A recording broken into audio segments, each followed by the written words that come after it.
Nuk i shërbeu kafe godet me kos kamarierin, arrestohet 56 vjeçari në Bushat.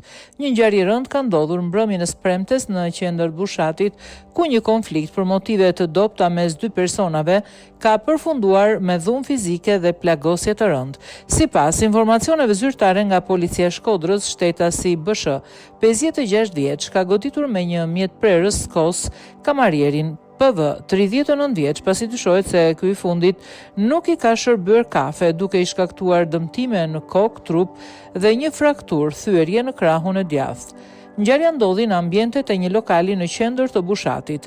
Pas marrjes njoftimit, shërbimet e komisariatit të policisë Vaudeës organizuan menjëherë primet operacionale, duke bërë të mundur arrestimin flagrant të autorit. Mjeti prerës, kosorja, u sekuestrua në cilësinë e provës materiale, ndërsa i plagosuri ndodhet nën kujdesin e mjekëve dhe fatmirësisht është jashtë rrezikut për jetën.